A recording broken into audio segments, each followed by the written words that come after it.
Good day. So for this video, I'll be presenting what is analysis of variance, also known as ANOVA. Aside from what is ANOVA, I'll be presenting when to use it and how to use it. So technically, analysis of variance is very similar with your Ttest, with your Ttest family of formulas. So technically, analysis of variance is used during causal comparative studies. So basically, we attempt to compare groupings. However, the difference with your analysis of variance would be when it comes with your variables. Okay, so to further expound when to use ANOVA, so you have to be clear about your independent variable then your dependent variable. So for your independent variable, it should be categorical. So when we state categorical, you should already familiarize the classification of variables. So technically, this should be nominal or ordinal. On the other hand, for your dependent variable, your variable should be continuous. So this would be either interval or ratio. In some instances, we also consider ordinal variables. But what makes ANOVA different from your Ttest is the number of groupings. So number of groupings. So for Ttest, we use two independent groups or two dependent or related groups. However, for your analysis of variance, your grouping should be two or more independent groups. So to give you an example, in a Ttest grouping, gender for instance, when gender is grouped into two, males and females, we use Ttest. However, when the variable is grouped into more than two, for instance, gender, then we include the LGBT community as another group, or for each label LGBT as different separate groups, we now use analysis of variance. Example as well would now be religious affiliation, Roman Catholic, INC, Islam, Buddhism, Hinduism, more than two groups, so analysis of variance, comparison. The party system, if here in America, the two-party system is being used, so we use Ttest. In the Philippines, we use a multi-party list system. Then we want to compare and measure, for instance, a certain dependent variable. So nagiging ANOVA na siya. So that's it. Okay, we further understand how ANOVA works by this given case from this exercise. Now, this actually came from your handouts. I just made a shortcut or a short phrase, but may just elaborate it more. So, determine the difference in the level of urgency for the enactment of SOGI bill in a university in terms of gender. So, this study, basically a researcher attempts to conduct a study about the level of urgency in terms of the SOGI bill. So there are 17 respondents, and the study grouped them into three groups. So we have the male, females, then LGBTQ. Not cited on the Manila paper, the researcher used a 10-point system measure, so Likert scale probably. So technically 1 as the lowest level of urgency, while 1 indicates the highest level of urgency that the SOGI bill should be enacted. So here are the following gathered data. So the black ones are given already. So we need to look for the following, which is all written in the blue ones. So we have to square each.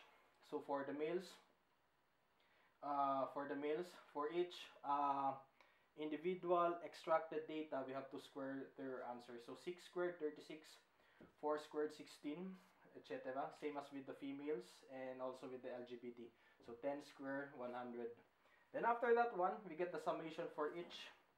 So as a group, we get the summation.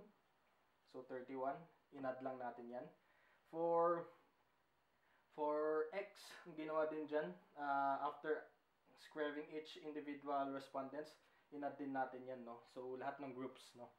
So, I hope you get the pattern. Okay, now let's go to the formal process. Now, a disclaimer, medyo ano siya, complicated. It's a very rigorous process. Kaya the good thing about ANOVA analysis of variance is meron tayong SPSS then Excel where we could now immediately generate yung findings na gusto natin. But basically, it's a good thing din na i-compute, malaman natin yung manual computation. Kasi minsan may lumalabas na ganito at pinapakita din ng Excel, no?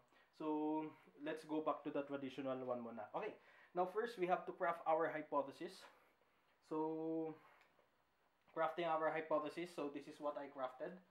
So, null hypothesis. There's no significant difference between the degree of urgency of the soggy bill in a university in terms of gender.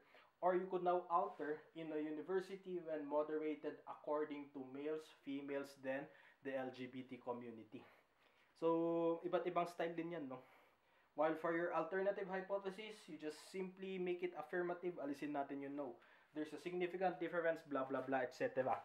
Okay, so next would now be the mathematical part, no?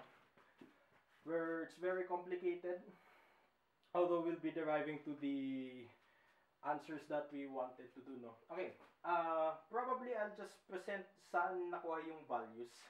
Kasi for instance, when we go to process number 2, step number 2, we have this formula. However, bakit from this value, ito yung nakuha natin, no? Sundan na lang natin, no? So, saan nakuha itong summation of x squared? So, we have to get all of this from each groups. So, 207, 458, then 562. Then, we have the summation of x. This is supposed to be t squared. So, wala yung squared. Technically, kukunin natin yung 31, 52, then 58.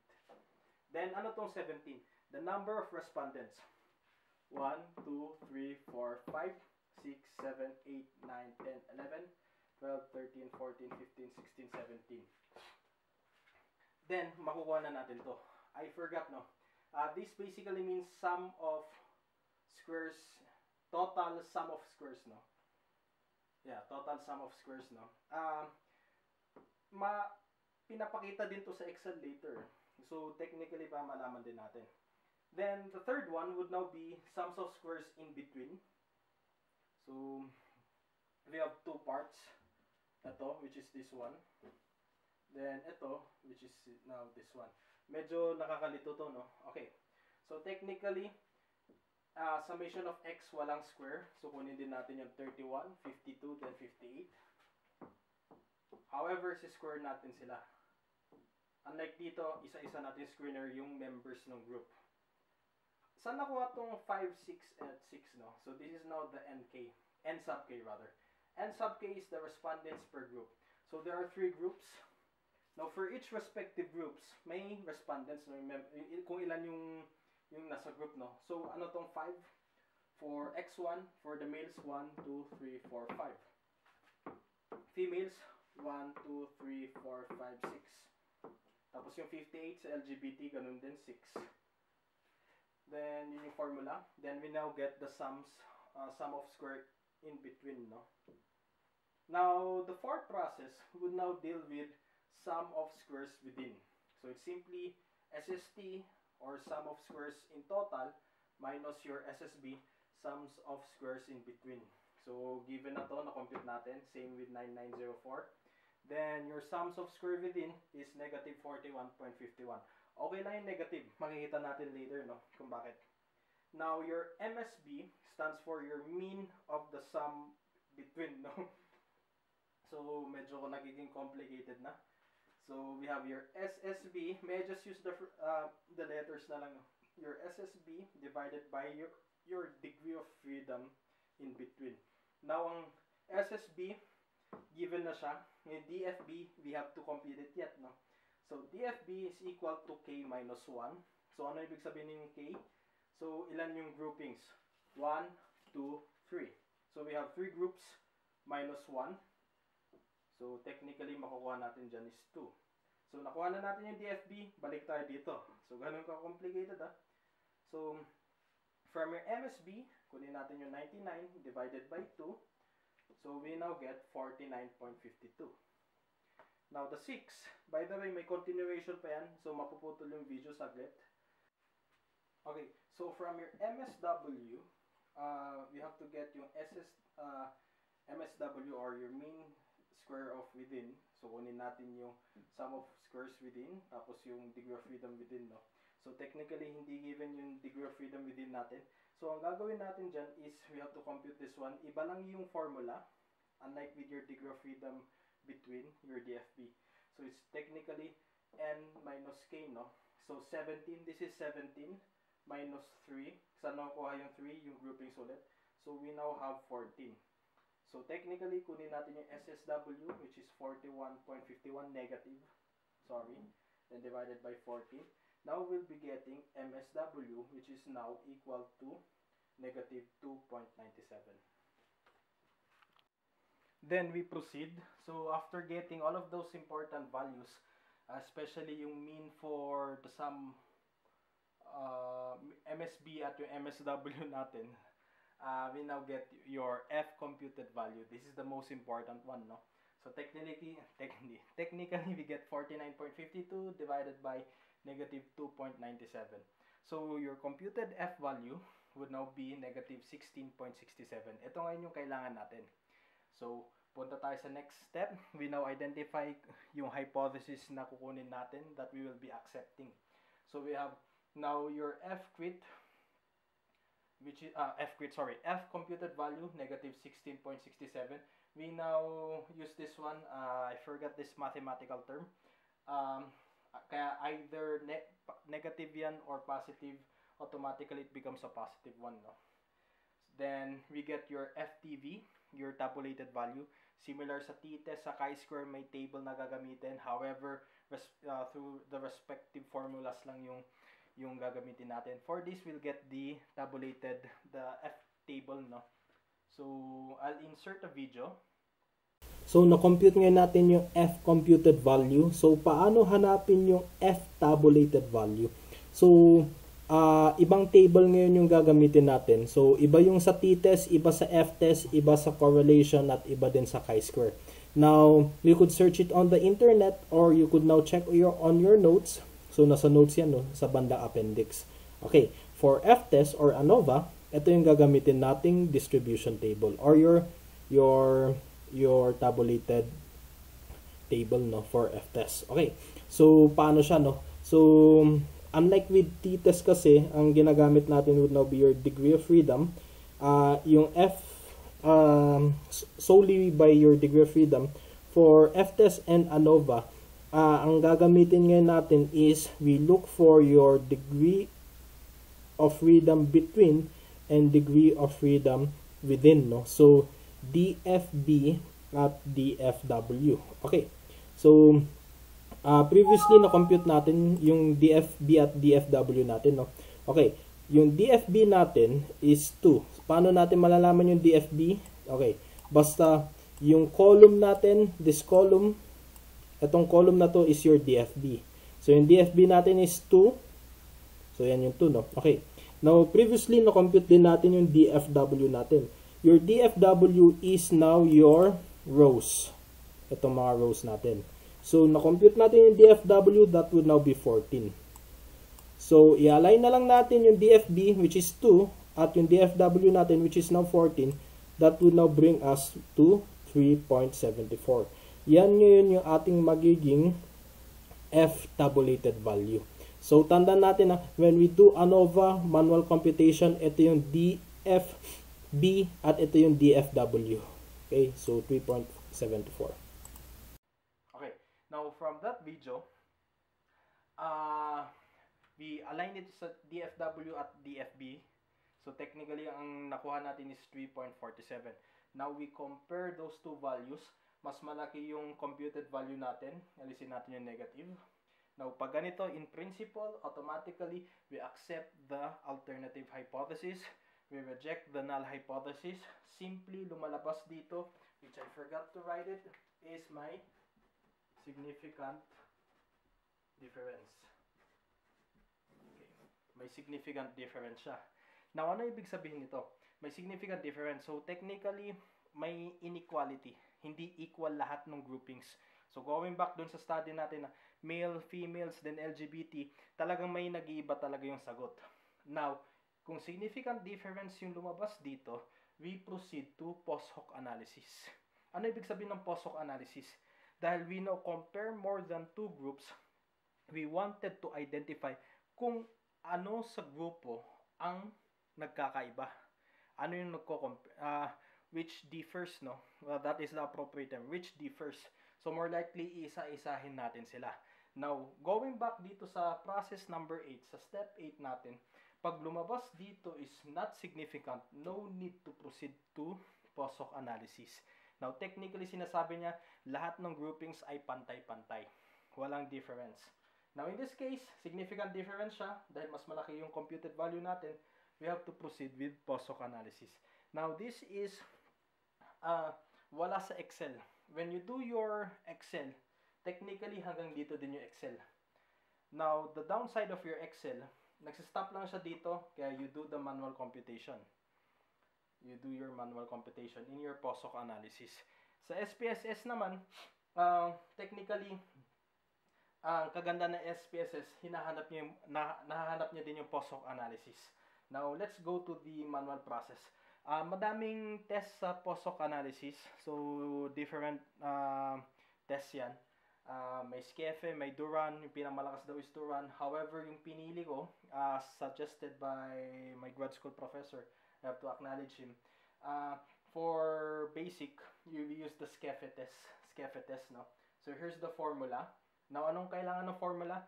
Go back again dun sa unang given natin. You have to find for the mean. So, basically, i-add lang natin. So, if you remember, di ba, males have 5 respondents. You add them, divided by 5, makukuha natin yung mean.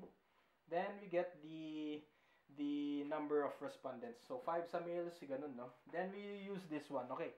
X1 minus X2, not basically males minus females. If we want to compare males, then LGBT, kunin lang natin, no? So, we'll add up. So, males and females, from the formula, so 6.2, then females, minus 8.67, then we get the MSW, which is nandun sa back, although nandito din, negative 2.97, tapos yung population, N sub 1 for the males, 5, M sub 2 for the females, 6, then same din siya. Then, ang makukuha natin muna, between these two, is the computed value, kino-compare na natin sila one by one, is negative 5.60. Now, paano natin gagamitin yan? Kunin ulit natin yung tabulated value, which is now 3.74. Anong mas malaki? Mas malaki pa rin yung computed value. So, there's already a significant difference between males and females. Now, technically, if you have that bias, more likely males are anti the soggy bill. Quote and quote, may I already cite a theory, yung sa feminist theory natin, no? Or gender theories on gender inequality, that males, and even rational choice theory, that males are actually benefiting or advantageous to sa current system natin, which is now yung patriarchal system natin. Now, unlike with females, they quite, although this is just a made-up analysis, although random analysis, di ba? Males are quite the opposite of males, no? And yung notion kasi natin about the soggy bill is quite feminine in nature, medyo soft, di ba? So, dito nakikita na natin di ba? So, more likely, there's a significant difference between males and females when it comes with the enactment of your soggy bill. Now, to further go,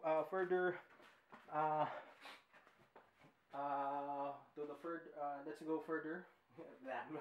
Pagod na ako. Let's go to, okay, females then versus LGBT, no? So, paano siya? So, yung X1 natin, alisin na natin yung sub 1. So, females naman. So, 8 minus 67 minus 9.67. Square it. Yung MSW natin. Then, yung number of, nila. So, 6 at 6 din dito. Okay. So, lumabas is negative 101. Gawin din natin siya dito. I-retain lang natin yung 3.47.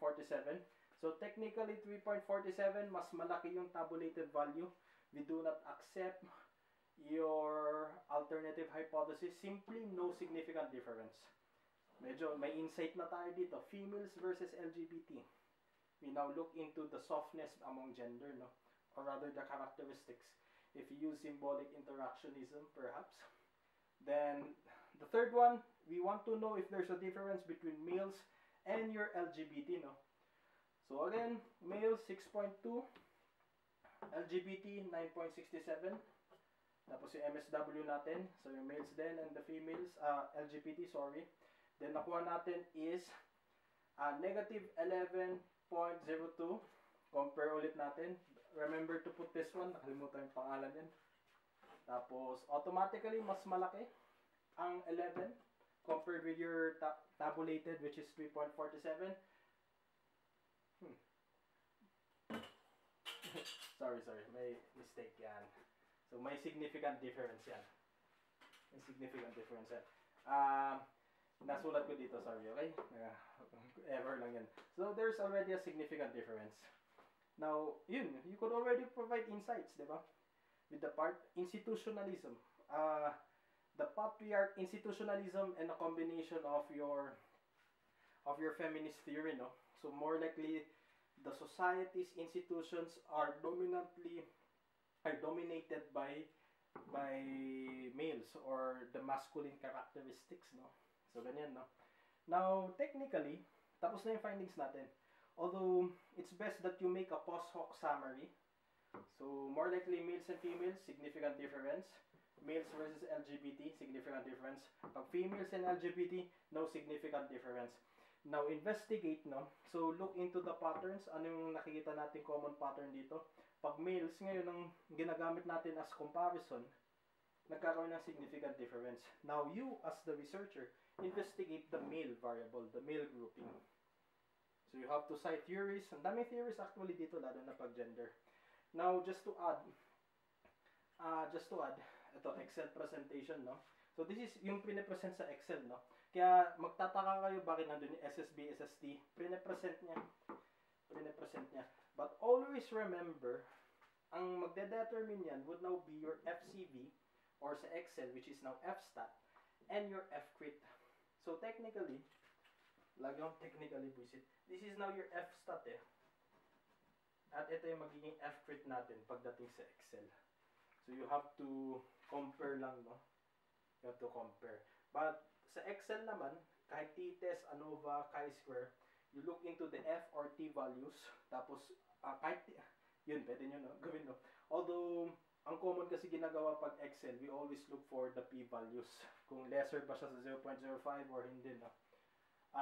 What else to emphasize? Okay, medyo nakakalito siya, definitely. But, always check dito sa process 8, no? Pag nagko-compare na tayo ng computed value at tabulated value. Pag hindi siya significant, don't proceed with the post hoc analysis. Pag significant siya, proceed with the post hoc analysis. No, yun yung ano natin, no? Para ma-determine natin ano nga ba yung group na nagdi-differ. So I think that's it. 'Di ba? But advice, you do SPSS at Excel. Sa lahat, actually sa lahat, no?